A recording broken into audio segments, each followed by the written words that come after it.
What's going on, guys? My name's Brady. I'm the aquarium guy, and today I'm going to show you exactly what to do to grow your Pleco as fast as you possibly can. Now, this is without power feeding, because I think power feeding is an inhumane way of getting growth out of your fish. Whether you're looking to grow Pleco for money, whether you're looking to breed, whether you're looking to expand your knowledge in this hobby, these 4 strategies are going to be exactly what you need to develop and grow really healthy fish. So let's dive straight into the 4 things. Number 1, have you ever heard that fish keeping isn't keeping fish? It's keeping water. Great fish keepers will pay attention to the parameters of their water, and they will match them to what the fish need. Now, obviously in this hobby, fish come from everywhere in the world. Pleco mainly come from Brazil. So your goal is to emulate exactly the water in Brazil. So the water that Pleco love most is a low general hardness, 0 to 3 drops, so soft water. And the way you can maintain soft water levels is by water changing regularly. Now, what this also does is when the river in Brazil flood, that's when Pleco will feed themselves up the most. Picture it like living in a really smoggy and smoky city for most of the year. But for 1 month, all of that fog's gone, you can breathe fresh air again. For that month, you're gonna go out and enjoy yourself, eat as much food as you can, meet chicks, and have babies.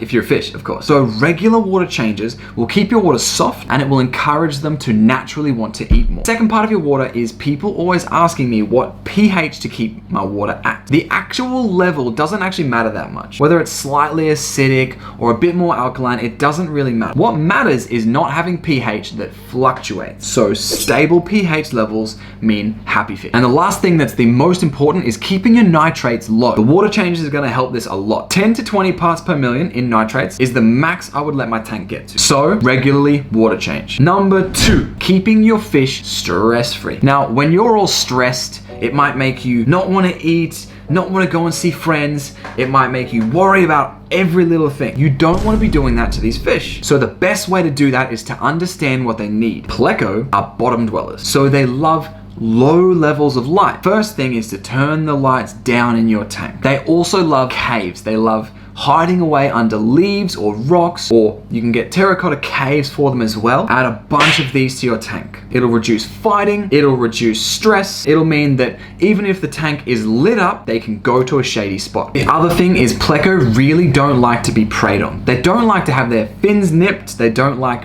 big fish around them. What they do like is little tetras, basically just dither fish that they can live alongside with. So keeping your Pleco in a Pleco only tank is a really good idea. I find that Pleco and shrimp are best buds. Plus it gives you something to look at in the tank. Now, I know it sucks because when you buy Pleco, sometimes you're spending hundreds of dollars for a fish that hides away most of the day. It's sucky. But when they do finally come out, you appreciate it even more. Just don't let your desire to see your fish mean that you're putting it in stress all the time. Turning the lights on, not giving it many hiding places so you can see it. It might look pretty, but you're hurting the fish. And that's not what you got in this hobby for. The next step, number 3, is making sure you're feeding very high quality food. Hikari and Rapashi, both very good brands. If you're not sure about the quality of your brand, here's an awesome test you can try. It's called the waste test. Now, if you feed your Pleco a little bit of food and you notice that they're pooping a lot, that's generally because they're not absorbing good nutrients from the food, which indicates bad quality food. Now, if you feed your fish Rapashi, you'll find that they don't poo anywhere near as much. It's because they're absorbing most of what's going into their body. And that is called the waste test. Just